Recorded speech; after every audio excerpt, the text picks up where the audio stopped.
So, I promised that I would be making videos, and I was racking my brain as to what to do this week.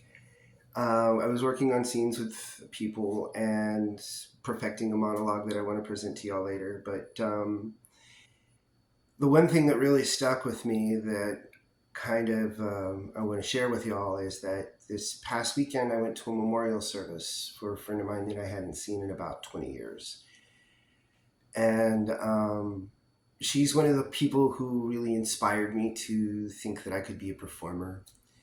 And one of the very first songs I ever learned from her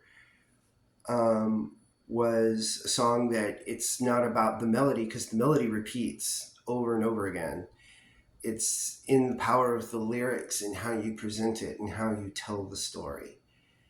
And although it's not my grand piece, it's one that I think that she would appreciate. And it's perfect for one of these rehearsal videos, which is what the original intention of this was supposed to be anyway. So without any further ado, this is what I present to you as the most cliche song ever written. And you will understand why with the very first line. So, for Aislinn.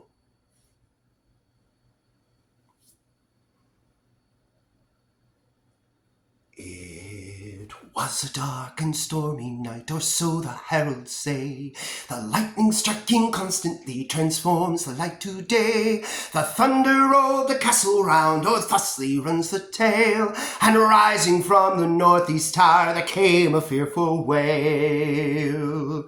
It was no beast nor banshee that the castle folk knew well, no prisoner in agony or demon trapped by spell, a ghost of moral penance or a soul of mortal fright. 'Twas just the countess singing, for she practiced every night. The countess was convinced that she should have been born a bard, when thus she made the lives of those within her power hard. For they must listen to her sing and smile whate'er they heard, and swear she had a golden voice to rival any bird. The countess was convinced that she had wedded 'neath estate, and thus her hardships fell upon her meek and mild mate. Not only must the count each night endure her every song, but suffer silent her abuse, be blamed for every wrong. It was a dark and stormy night, or so the bards aver, and that's perhaps the reason why perhaps there was no stir, when suddenly the music ceased. And when dawn raised its head,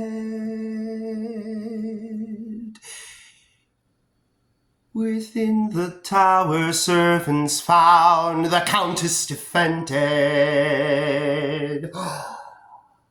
The heralds came at once to judge if there had been foul play, and questioned almost everyone to hear what they would say. An amazing point about that night was quickly brought to light, that every moment of the count was vouched for on that night.